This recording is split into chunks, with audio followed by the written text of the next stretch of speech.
put a hand on Greenland. All right, sir. With that, I would like to thank you for taking our time speaking to us on NewsX World today. You are shifting focus to more updates coming in. China has now rejected calls to join a possible nuclear arms reduction talks with the United States and Russia. Foreign Ministry spokesperson of China, Guo Zhekun, has now told reporters that the nuclear arsenals and security environment of the three nations are fundamentally different. He said it is neither reasonable nor realistic to expect Beijing to enter trilateral negotiations. Guo underlined that China will continue its self-defense nuclear strategy and maintain a no first use policy. He's added that Beijing's stockpile will remain at the minimum level required for national security, even as it modernizes its forces.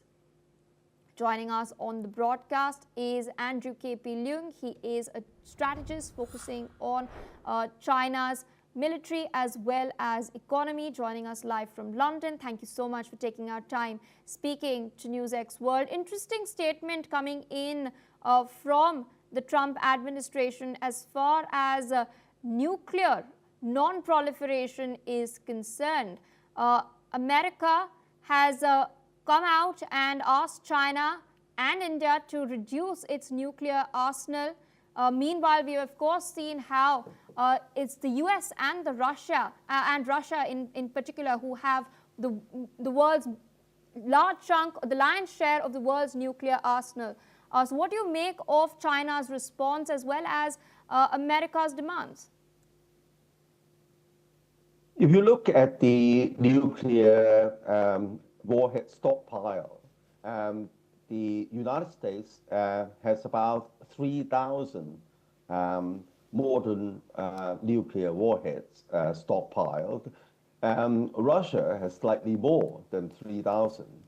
In fact, the two countries' combined warhead stockpile can destroy the entire world many times over, because each warhead, nuclear warhead, is multiple times in destructive power compared with the last one dropped on Hiroshima and Nagasaki during the Second World War, at the end of the Second World War.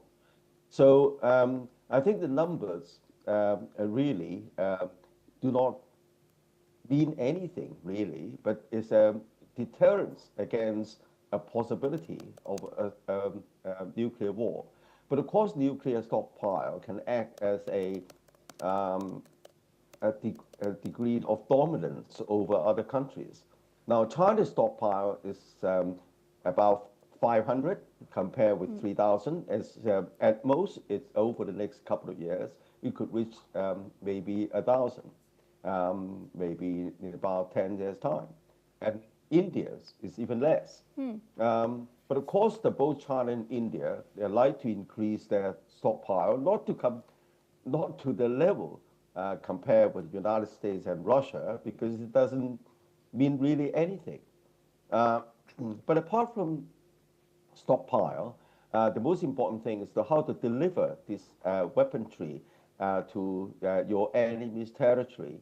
And that relies on intercontinental missiles. So China now has several intercontinental hypersonic missiles that can defeat a kind of intercepting technology. So China is now reasonably confident that it is maintain its own defenses. Because China is not on a trajectory to conquer the world, but it needs to defend its interests, increasingly worldwide interests, as its trade, investments span over the globe. Not just Asia, but in other territories like Africa, Latin America as well. And in the same way, India is rising to be a global power.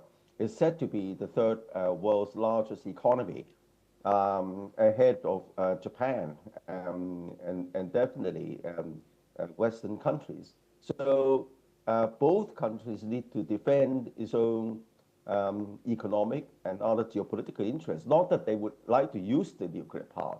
However, As more and more as these group of powers stockpile the nuclear arsenal, the most important thing is to make sure that there's a mechanism to prevent the world descending into a nuclear confrontation. Because any kind of warfare, nuclear warfare, has a tendency to escalate. And once it escalates, it becomes a group of war, and then the whole world will be destroyed many times over. It's of no benefit to anyone, to any country.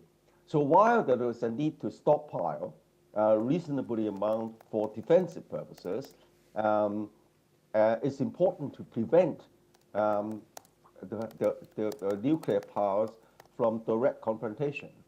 So these are some of the dynamics that need to be taken into consideration. Absolutely. And I wanted to ask a quick follow-up. Apart from the stockpiles being a consideration, China maintains a no first use policy. And why do you think Trump is not pursuing this instead for the United States and Russia? Well, the United States, either under President Trump or President Biden or President Obama, has never bought into the question of no first use, because America has been enjoying its own hegemony since the end of the Second World War, and it wants to bend the whole world to its will. And then his dominance is only military, it's the world's largest economy, it's still leading the world top technologies, and not to mention the US dollar. So he wants to maintain his hegemony, and hence his reluctance to buy into a no first use policy. However, China wants to maintain peace. It doesn't want to conquer the world, as in the case of the United States and other European colonial powers in the past. And it wants to have a peaceful environment, a peaceful world environment, so that to enable its economy to grow. Naturally, as it grows, it will more influence. As India grows, and India's influence would increase as well. It's only natural. It doesn't mean that it wants to. But then the most important thing to developing countries like China and India is to grow this economy, to bring more benefits to its people. But for that, it is a more peaceful environment, and hence China's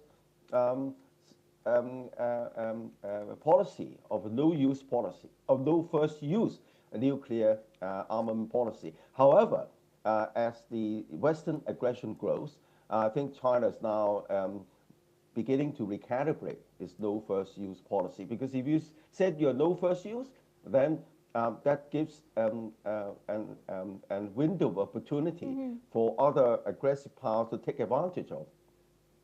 All right, so I request you to stay on with us as we track further updates coming.